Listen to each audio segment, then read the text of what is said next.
Perfect. We are starting at the top of page 53. We are continuing on We Agnostics from Alcoholics Anonymous.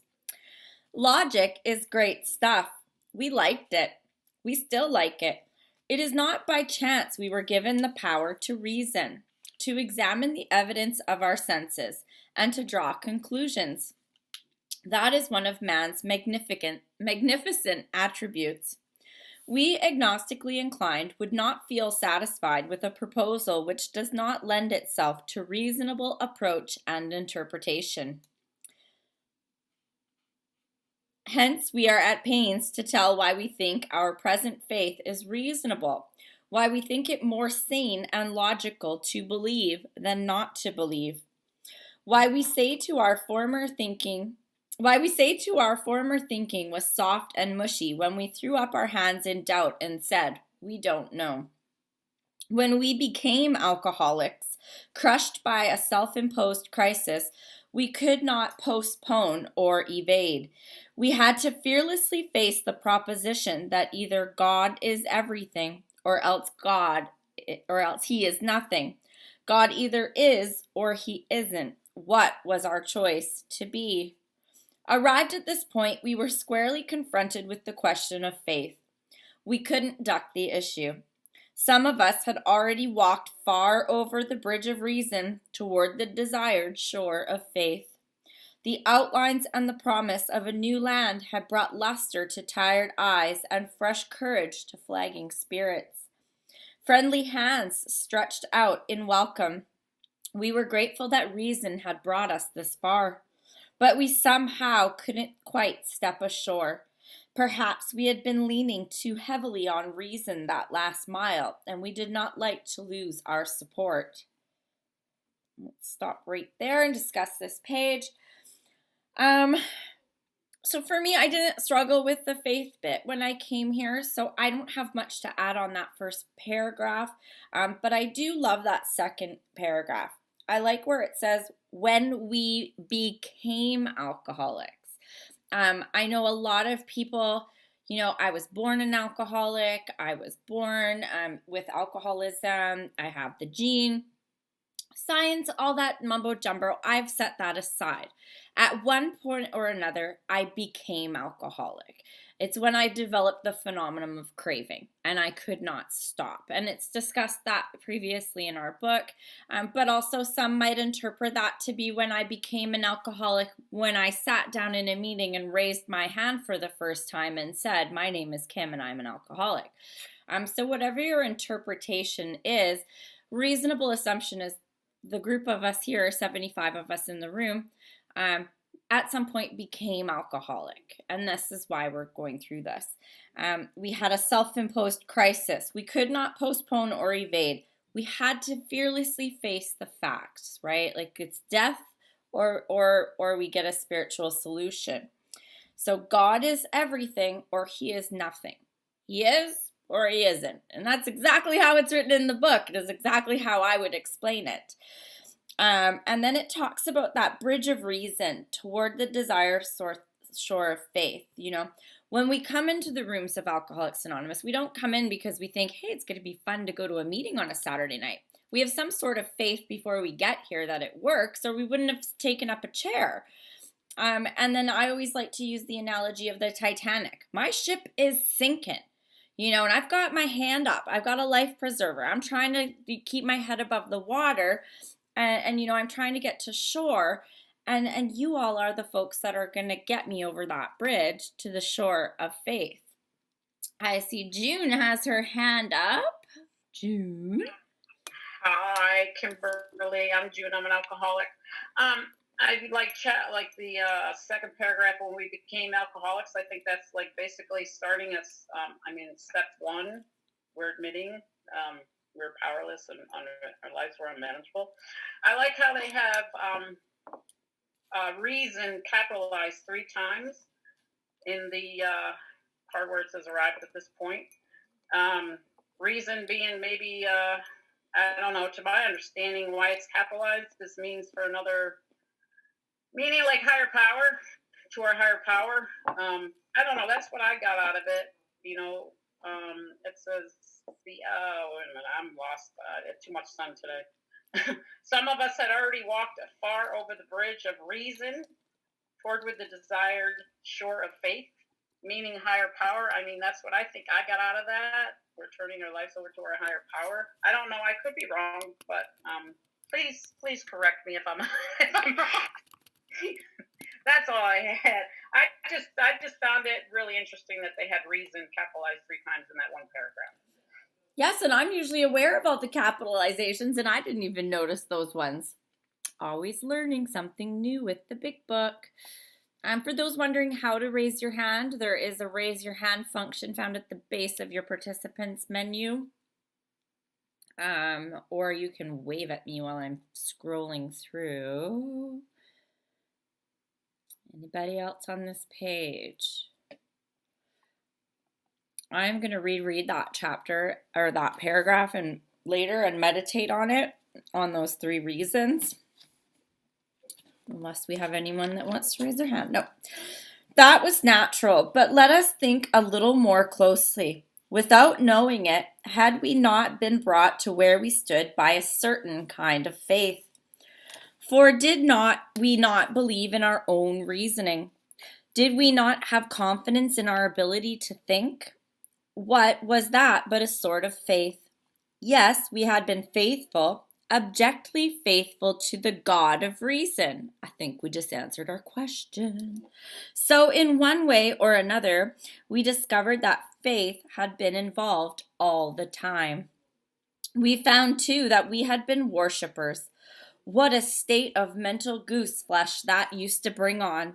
Had we not variously worshipped people, sentiment, things, money, and ourselves? And then, with a better motive, had we not worshipfully beheld the sunset, the sea, or a flower? Who of us had not loved something or somebody? How much did these feelings, these loves, these worships have to do with pure reason? Little or nothing, we saw at last. Were not these things the tissue out of which our lives were constructed? Did not these feelings, after all, determine the course of our existence? It was impossible to say we had no capacity for faith or love or worship. In one form or another, we had been living by faith and little else.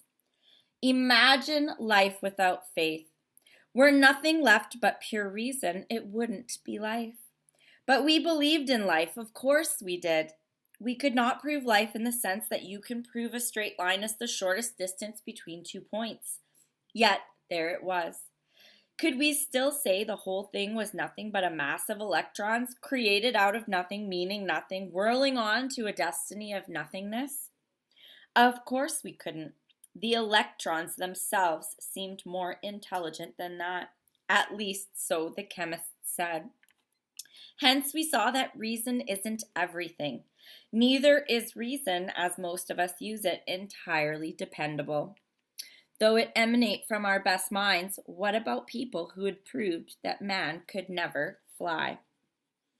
So right on the top of page 54, there you see God is capitalized and reason is capitalized. So they're making the connection between the 3 capitalized reasons and the God of reason, which really is a higher power. Then we go on to talk about the worshiping and about, those, the beautifully held sunset seas or flowers. And I know the guys use the example of, go pick a flower. Now hold it in your hand. Now, can you recreate that flower? No, I can't. I can plant a seed and, the earth will water that seed. The soil will nourish that seed and the seed will grow and I'll get another flower. But I can't make a flower myself, right? So that's bigger than me. There's something there. I definitely was a people, places, and things worshiper. Yep, I can check that box. So I had definitely worshipped lots of things. But like I said, I did have the capacity for faith when I got here. So that part I was not missing. Nicole D. Hi, Nicole, alcoholic. I always think it's funny that people say they don't have faith or they can't believe, because all of us at one point believed alcohol was going to solve all of our problems. So if we believe that that's possible, or we did believe, why can't we have faith? So that's all I have. Thanks so much. I've also heard people use the analogy of Santa Claus. When we were kids, we believed in Santa Claus with no proof of his existence, except for the fact that presents would show up, and we never asked for an explanation. I actually know someone whose higher power is Santa Claus. Anybody else on this page? Look at us all with faith. This is fantastic. All right. Yet we had been seeing another kind of flight, a spiritual liberation from this world. People who rose above their problems. They said God made these things possible, and we only smiled. We had seen spiritual release, but liked to tell ourselves it wasn't true. Actually, we were fooling ourselves, for deep down in every man, woman, and child is the fundamental idea of God. It may be obscured by calamity, by pomp, by worship of other things, but in some form or another it is there. For faith in a power greater than ourselves and a miraculous demonstration of that power in human lives are facts as old as man himself. We finally saw that faith in some kind of God was part of our makeup, just as much as the feeling we have for a friend. Sometimes we had to search fearlessly, but he was there. He was as much a fact as we were. We found the great reality deep down within us. In the last analysis, it is only there that he may be found, and it was so with us. We can only clear the ground a bit. If our testimony helps sweep away the prejudice, enables you to think honestly, encourages you to search diligently within yourself, then, if you wish, you can join us on the broad highway. With this attitude, you cannot fail. The consciousness of your belief is sure to come to you. So with those first two paragraphs, it's talking about that fundamental idea of God, that deep down inside of us, like Nicole said, we have that belief or that faith in God. And we like to use the example of, when you're thinking of someone and they call you, or you are thinking of someone and you call them. Like, I've had that experience the day I was going to go out just after my 1-year cake. I was on my way to the bar, and someone who never called me and said, "Hey, I haven't seen you at a meeting in a while." That there for me was God stepping up to the plate and making himself known. And I've had many examples of that now that I'm consciously aware of them. So we do have that innate belief deep down inside of us. And when we search for it, we can find him. It says right in the book, when we had to search fearlessly, but he was there. And you can find all of those, what the guys call fingerprints of God. I call them God's puzzle pieces, right? But it's like God puts all these puzzle pieces in front of me, and I got to put his puzzle together. So that's me looking deep inside. Vanessa. I'm Vanessa. I'm an alcoholic, and this is just an idea that remember we read on page 25 when he said, "We found much of heaven and we've been rocketed into a fourth dimension." And then when we come back to page 53, and he capitalizes, and by he I mean Bill W. Bridge of Reason, New Land, Great Reality, Broad Highway. That's on page 55. If those maybe aren't different words for this heaven that we found, or the fourth dimension that he's talking about, the change in consciousness. It makes sense to me that could be what he's talking about. But yeah, thank you.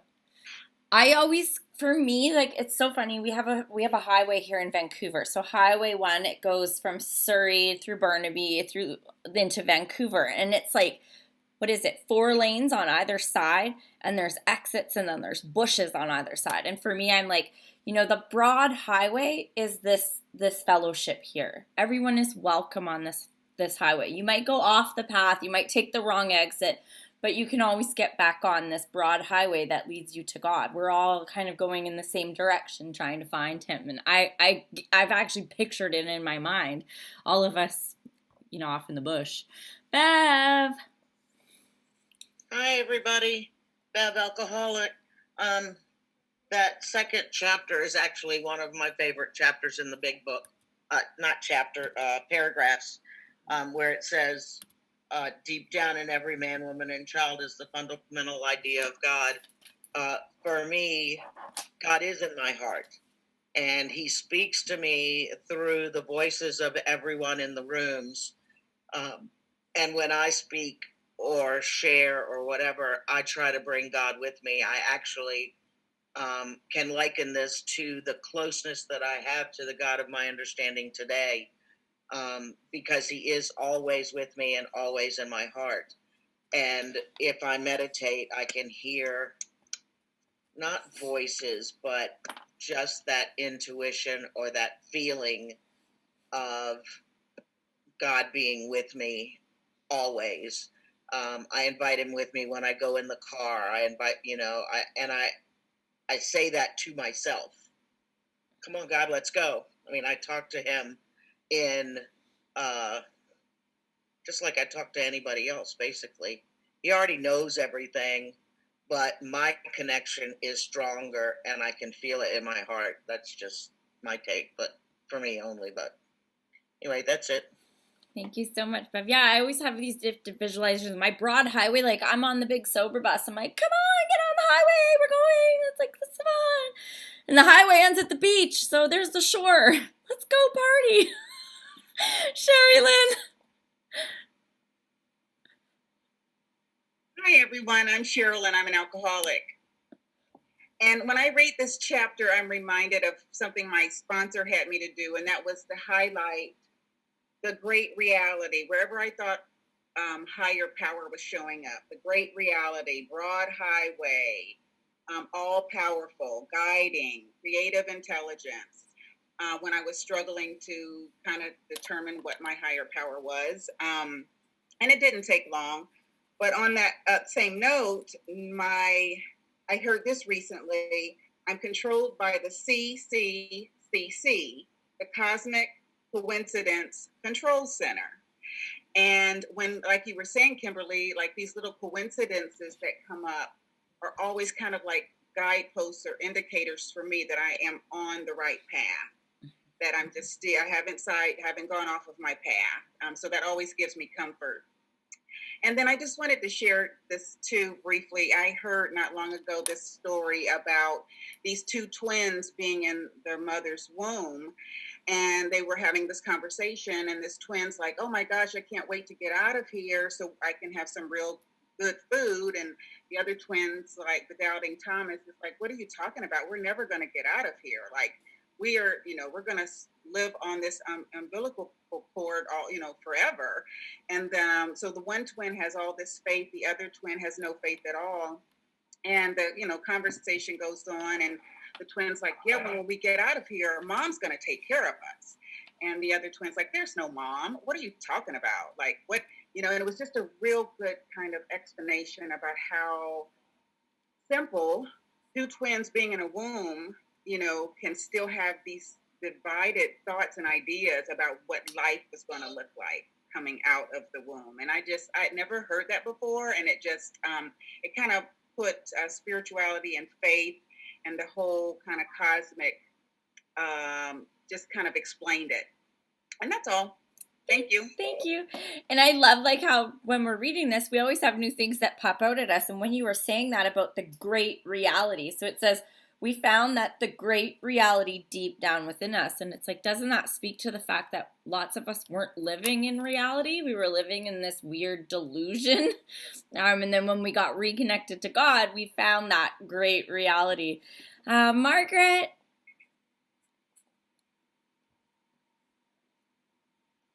Hi, my name's Margaret, and I'm an alcoholic. So a couple of things really did jump out at me here, and the one was on page 53, when we became alcoholics. I can tell you that from the first case of beer that I got with my girlfriend, we were about 14, I drank differently right then and there. Just she knew when to stop, and I did not, so I drank her share as well. So yeah, a lot of this I have found in my sobriety, that things have changed. My beliefs or whatever has evolved as the longer I've stayed sober. I get new insights that are absolutely amazing, and it never fails to amaze me how the way things are. So yeah, right in the big book, like at first, I was brought up in the church very, very much, like went every Sunday, but I had to have hope. So at first, I believed in the hope of you people and in the hope of the meetings and in the hope of the big book. I didn't have that heart connection in the beginning, but I sure hoped that it was going to work for me. The longer I stayed around, the fake it till you make it, all of those things were what kept me here. And then my faith got stronger and stronger the longer I stayed sober and the more things fell into place. So, that's what I'm super grateful for. And last night I was praying and I was praying about, I had read so many years ago about the elevator, being on that elevator that goes down and being able to push the button when you want to get off. And I'm so grateful that I got off at the floor I got off. And then, like I say, over time, my thinking, my listening, everything continues to evolve because it is a journey, it's not a destination, it is a journey. So to this day, I still learn new things, and that's why I really enjoy listening to all the people on this meeting. Thank you. Thank you so much, Margaret. You said something there that just made me have another one. This page is giving me so many when you said the heart connection. And I was thinking about that. And I'm like, the heart connection, that's like, okay, so I had a brain connection where I'm like, I'm willing to believe, okay, maybe. But then I switched to a heart connection when I actually found the belief. And that's what I just wrote in my book right now. Lola. Yeah, Lois, you didn't change your name. I know. I just left it. Actually, Lola was my drinking name. So Kiki was mine. Oh, Kiki. Okay. Anyway, on this one paragraph where it talked about worshiping people, sentiments, and things and money, I put on the side where we spent our energy was where we worshiped. And, for me, God showed up long before I even got to this program. In analysis and looking back, my husband had passed away, and I was then drinking very much so. And he had some old suits. He had some leisure suits. For you older ladies, leisure suits were around in the 80s. And he had a pink one and a blue one. And he used to go out and play poker on a Friday night. And unfortunately, a month after he went into the hospital, he passed away from a disease called Guillain-Barré. But after he died, and I was throwing away some of the clothes, which was definitely the pink and blue leisure suit, something told me, and it wasn't something I would have done. I looked in the pockets of the suits, and I found exactly, to the dollar, the money that I needed for his burial. That wasn't me. It was God showing himself right there.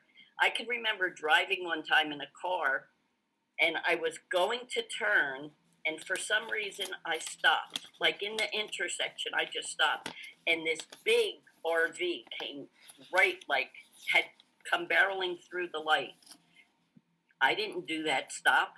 It wasn't me. It was something beyond me. So looking back after I got here, I can see these things. But at the time, it says it was obscured by calamity and pomp and worshiping other things. I didn't realize those things until I got here and really started looking back that God was looking out for me long before I got here. So thanks for letting me share. Thank you, Lois. Valerie. Hi, Valerie Alcoholic. Great to see all of you again. Thank you. It's like this bold, imagined life without faith. early on, I knew there was something, but at age 10, we, as kids, stopped going to church because my mom gave us the choice if we wanted to or not, and something came up at the church. You know, we judged the whole church, right? And we decided not to go as kids.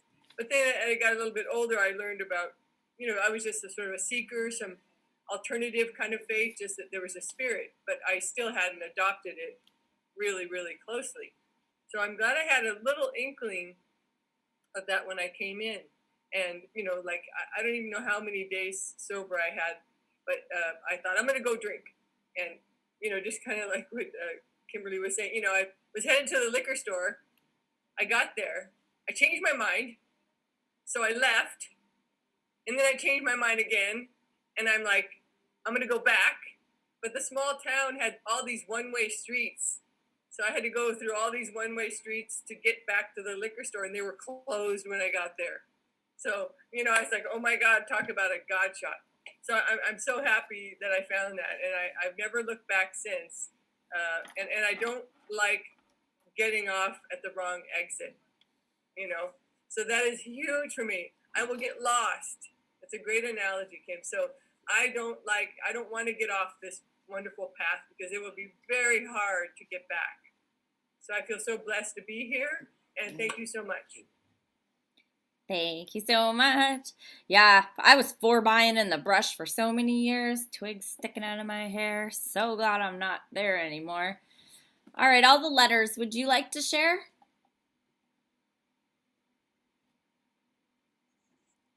Hi, my name is Jacqueline and I am an alcoholic. Hi, everybody. The lady that shared about the journey, she like told my story out. I had something to say, but when she started sharing, I'm like, she's saying what I want to share. Because I remember too when I came in, and when I came back to the fellowship, because I used to go in and out, there was something about this last time that I knew if I could just get back there, I'll be okay. Because y'all had something that I wanted. And I wanted to stay sober. I didn't want all this other stuff about working on me and this, that, the other. I just wanted to learn how to stay sober one day at a time. So y'all was my higher power until things started clearing up in my mind. Because my mind was out there bad. I had eased God out for so long that I forgot who he was. And y'all had to mirror me back to my God, so that I can have a relationship, my own personal relationship with that God. So I am truly grateful for this fellowship and how it works and the journey that I keep finding one at a time. It's like one time I was sitting in a meeting and I seen the thing about God and the footprints. I said, oh my God, that was a spiritual awakening. He's been carrying me all this time, you know, so things keep popping up, and I'm grateful for the journey that lady talked about, and I'm going to keep coming back. Thank you. Thank you so much, Jacqueline. All right, Sherilyn. One other thing that, thank you, Kimberly, Sherilyn, alcoholic. I had never heard until I came into AA when we were talking higher power. And someone said, well, you know that the word God is dog backwards. And I'm like, oh my God, that can be it. Because I so love my dog. And I've always been drawn to dogs, specifically to dogs, not cats, not any other animal, but just dogs. And so that allowed, because dogs are just so unconditional with the love. They don't ask for anything. They just love you. And so I went with that for a long time. That's all. Oh, I got a story about that after we're done recording. I'll share it. That's a freaking funny one. All right, bottom of page 55.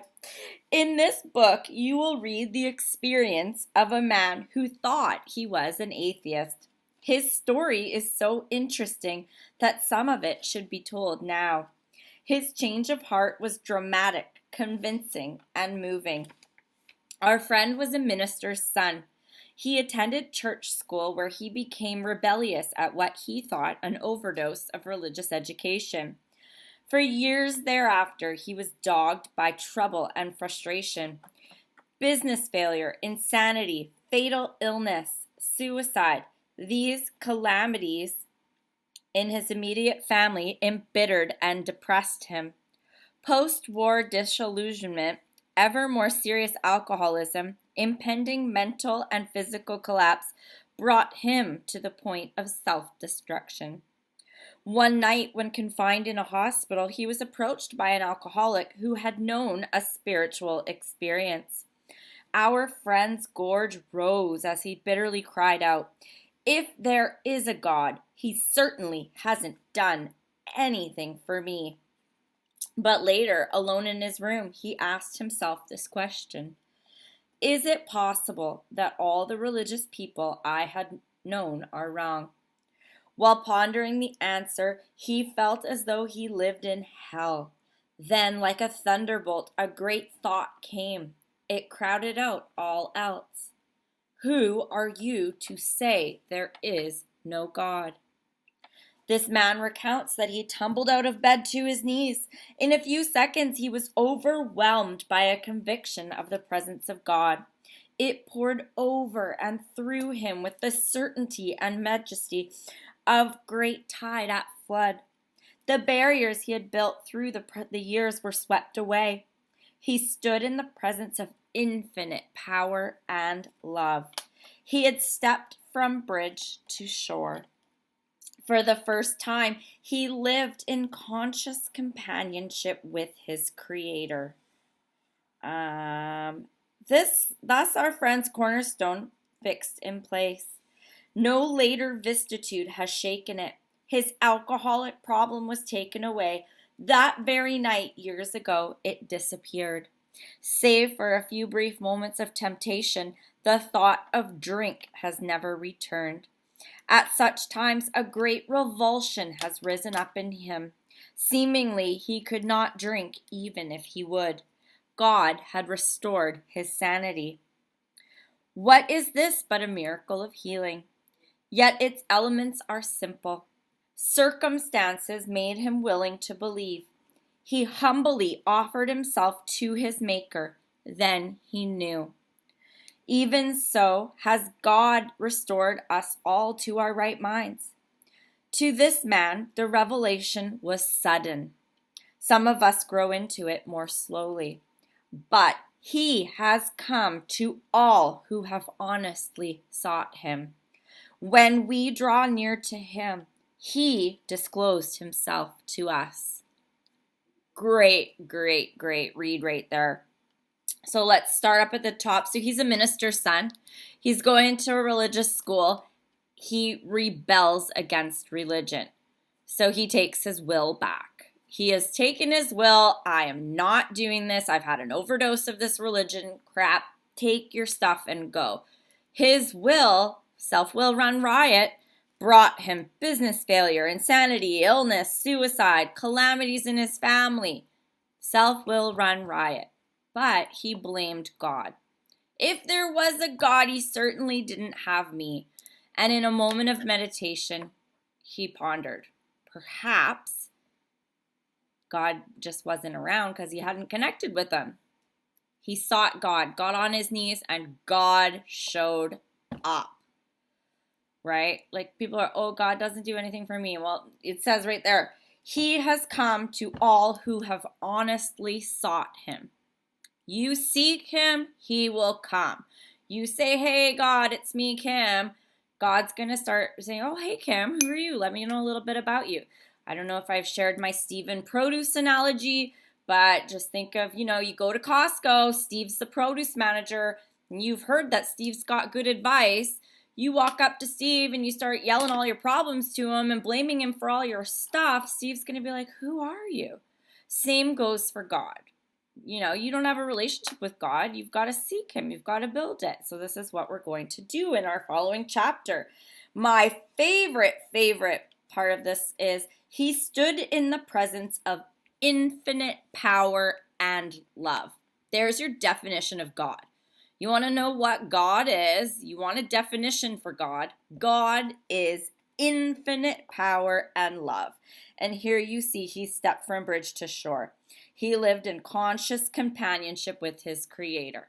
If you have a friend that you never call, you're not friends anymore. You got to have that companionship. You got to call your friend. You got to do things with them. Same with God. You've got to build the relationship to keep it. All right, anybody want to talk on this page? It's a good one. Nobody?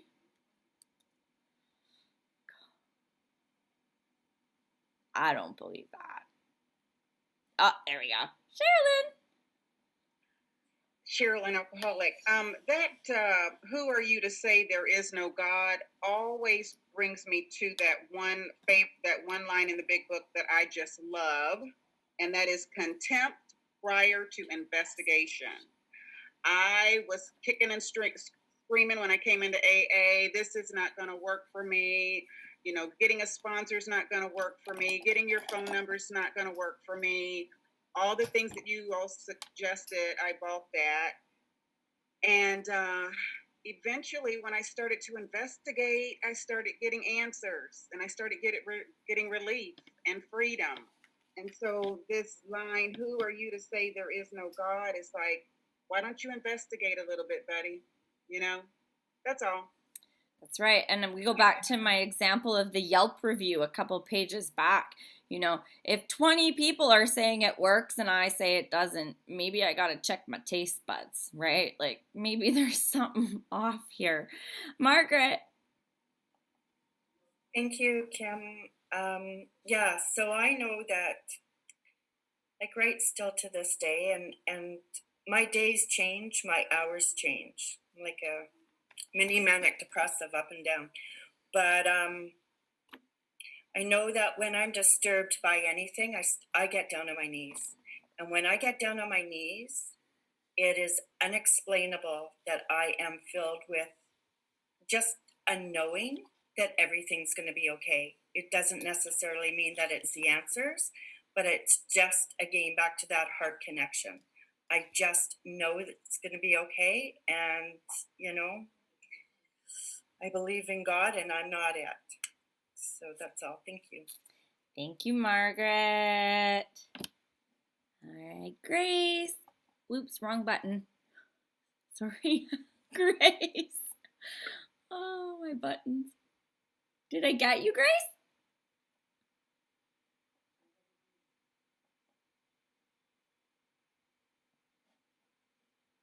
Grace? Okay. There we go. All right. I wrote down some notes as we were going through that.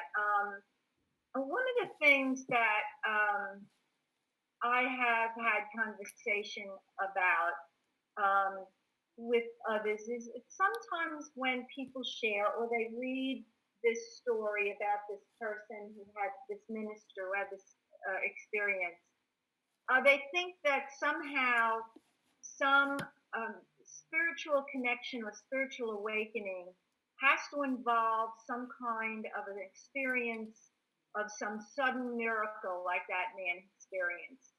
And I don't believe in the years that I've lived that that's necessarily your norm.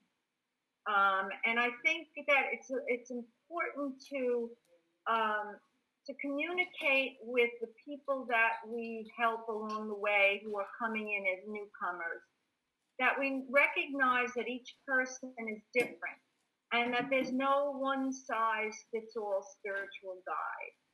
We know it's imperative that we work toward whatever that spiritual connection is. Otherwise, we don't sustain this. And I think spirituality has to be relational. You know, we see that in programs. We experience it with the relationships we have with others. You know, we pursue spirituality, you know, through community, through movements like AA, because then we can see, it helps us to see in others' lives as well, the action of something more than ourselves. Certainly, you know, I have to look in hindsight, and there's no way that I could be sitting here today if there was not that other great power that exists for sure. So I think the path to spirituality for all of us is a path of action. We can't sit back and just think it's going to happen to us. I think we need to live, to experience, and to commit ourselves. You know, it's that old story that we've heard a million times about the flood that comes and the guy's on the roof and he keeps asking for help and a boat comes and this comes and that comes. And then he screams, God, where are you? Why didn't you have to come? And he says, I sent 3 boats, you know. It's action, you know. If we do our part, our God does God's part. So that's all I have. Thanks.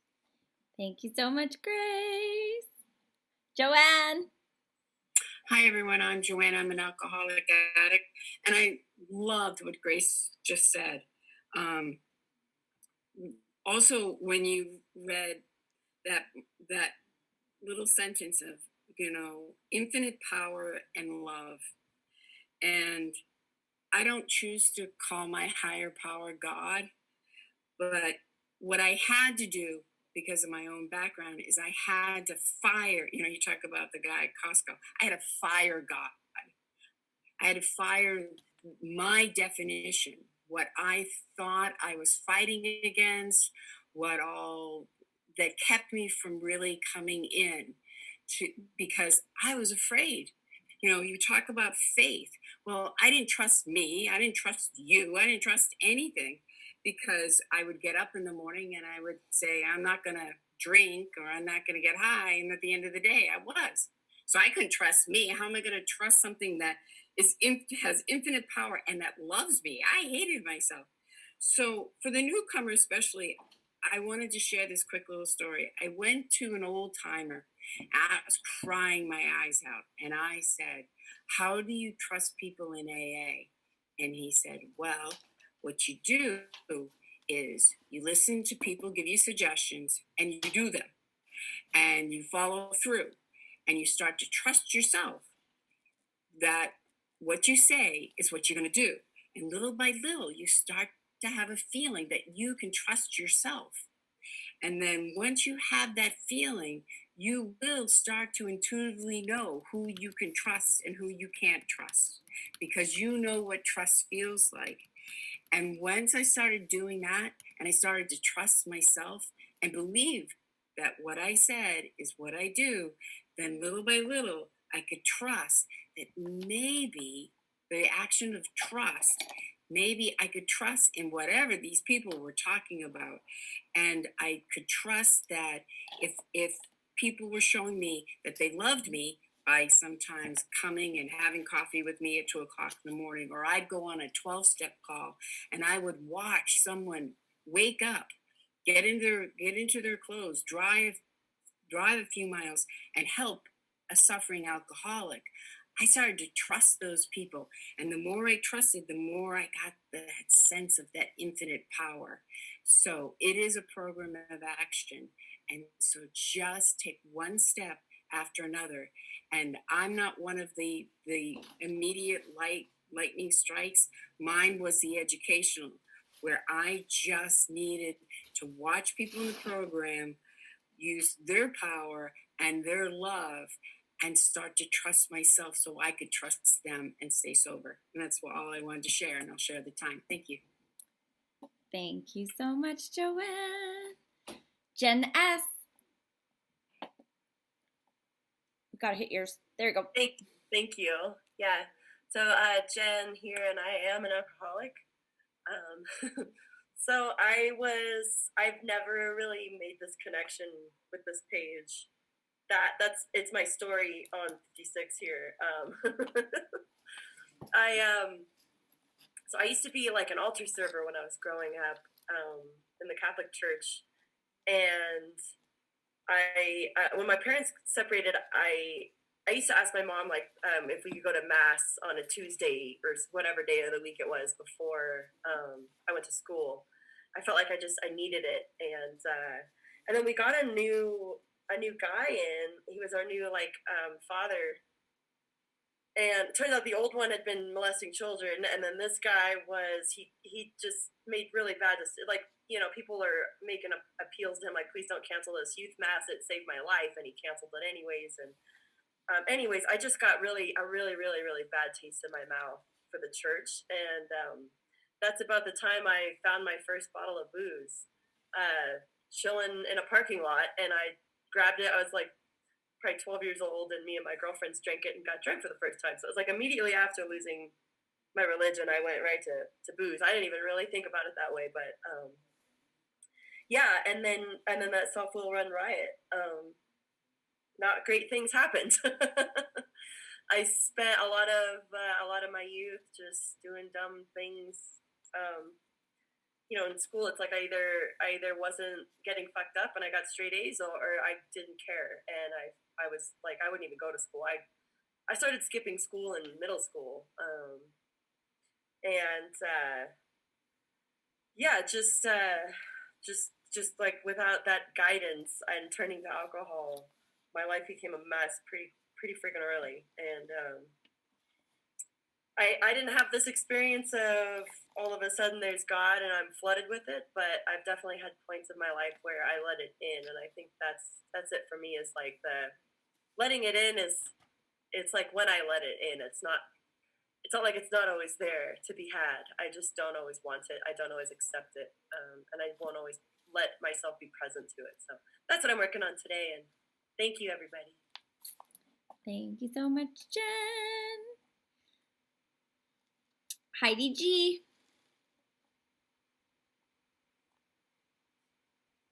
Hi, Heidi Alcoholic. I was just interested in, I've been thinking about puzzle pieces now since you mentioned that too, and from the previous page and all the puzzles I've done through this time. I've been doing a lot of puzzles, but seeing the things that have been obscured people from their faith, that are listed at the top of 56, he just goes through everything that I feel like keeps people from seeing that God, that one picture of God. And a lot of the things sorry, of course I get a phone call.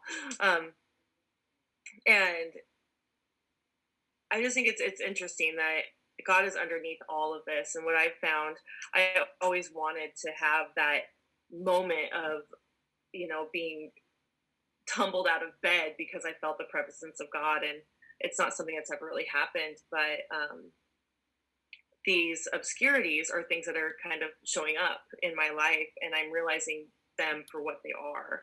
And I'm able to kind of look at them individually now and see where they've blocked my way. And I think ultimately a lot of this is what a lot of alcoholics come into the room with. And so, yeah, I think that's just something I've realized. And then I also heard a really good quote one time that I hear a lot, and it's, when you're 100 steps away from God, I take one and God takes 99. And that's just the way it works in this program. Obviously, sometimes quickly, sometimes slowly. So that's all. Thanks. Yeah, I'm definitely a sometimes slowly kind of girl myself. Karen. You gotta hit your side. Karen?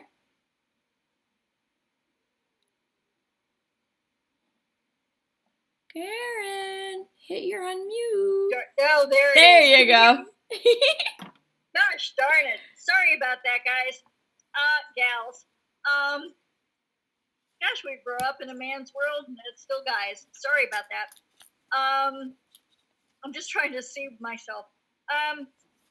Thank you for this share and for the reading. I just saw something that I actually had not noticed before, which is interesting at the bottom of page 56, where it says, thus was our friend's cornerstone fixed in place. And for me, in my program in Alcoholics Anonymous, which I did not say I'm an alcoholic. Sorry about that. It takes me to page 62, so it's another story of giving us the cornerstones of the arch we're going to walk through on page 62. It sets it up. That's all I have to say. Thank you for listening. Thank you so much. Yeah, we'll go through all the stones. They're all in here. There's a whole stones and foundation. It makes your arch. Leslie, gotta hit your side. There you go. Hi, Kimberly. Thanks everyone for being here. When I came to AA, I was a militant atheist. I thought I had proof of the non-existence of God. And in a nutshell, I believed with all my heart that men were the root of all evil. So I did. I struggled with the big book at first. And I went to lots of women's meetings. And there's a book out there called A Woman's Way Through the 12 Steps, which, Bev's given the heads up, and maybe some of you have, read it, heard it. I've worked with other women in it as well. And that helped soften me. And the more I work on this, the great reality is deep down within us. The creative force that gave me new life, the more I am fine with whatever the words are, because I feel it. And I knew that I had a special connection when I got comfortable with other people's higher power, even the traditionals. And when people share, then I relax about how that must make them feel good and not worry about it. And I love acronyms, and I came up with one, and I wrote it in the column of page 55. And the word is him, and the acronym is He is me. And that comforts me. And to have come from where I was, to be able to write that down, share it, and have it comfort me, just reaffirms my belief that as long as I'm doing this work, I will feel these feelings. And that's my resolve. And that's what I need to know, and what I can tell helps other people when I share. That's my confirmation. It doesn't come from humans like it used to, but it helps others. And that continues to make me feel good. And then it's a reinforcing positive cycle. And I am so very grateful. I thank God for AA, and I thank AA for God. That's all I have. Thanks for calling on me. Thank you so much, Leslie. We still got a couple more minutes, so we'll do a couple more shares. Annette. Oh, okay. I didn't even realize I raised my hand. I did, huh? Yeah. It's great to see all you ladies today. And for me, I've always had faith. And part of the reason why I continued drinking until my 50s is because I was told God protects drunks and kids. I'm like, yay! Just to justify my drinking. I always had a faith, but it's true. I heard a lot of nice things here today about the 100 steps away, taking the one step, and God does take it. Like having God winks. I had like goosebumps about the lady sharing about how just for no reason I'll just stop and the RV goes by. I flipped the car. I fell asleep behind the wheel and I climbed out the top. And wow, it's and believe me, I did not get what I deserved, and because if I did, I wouldn't be sitting here right now. That's for sure. So that's why I know there is a God out there who saved me. And I keep getting these little life lessons, and it's I just want to stop drinking. You know what I mean? And I found that when I got my faith, where I practiced my faith more, and because I also had trust issues, because when I was raised, I thought the only religion really was Catholic and Jewish. And I'm like, but we're the same, you know? We just don't believe that Christ was the, you know, they don't believe Christ is the Messiah. Not to get on the religious part of it, but in my head, I was very forgiving of everybody. I was honest to a fault, my mom would say, like, you know, you got to cut it down a little bit. And like brutally honest, I guess is the term. And when I came into AA, I found myself not trusting people because I was told I had to change everything. So if I trust everybody now, I wasn't supposed to trust anybody. You know, so I don't know if that makes sense to anybody. So I was kind of standoffish, and it wasn't because I knew I was an alcoholic, but I just was scared to trust people. And as I got my faith back, it seemed to work better for me. Thanks for letting me share.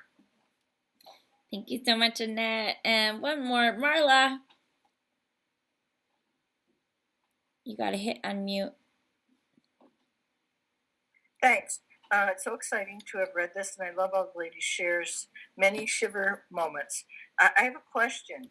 And at the bottom of page 56, where it says, thus our friend's cornerstone was fixed in place. When I went back to look at, where's it?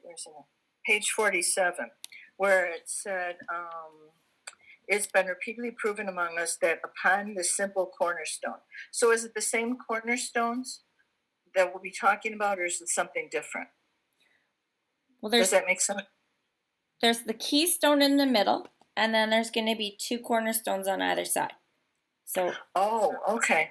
All right. There's 2 corners in an arch. Okay. Yep. I didn't even think about that. Okay. Is that part of the open, willing, and honest? Yes.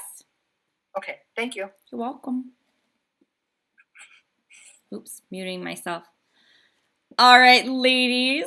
That concludes chapter 4. Next time we start chapter 5, how it works. So excited. I just want to leave you with one little meditation as we go, just to re-emphasize those last 2 sentences on that page 57. He has come to all who have honestly sought him. When we draw near to him, he disclosed himself to us. So with that, we are done chapter 4, moving on to chapter 5 on Friday.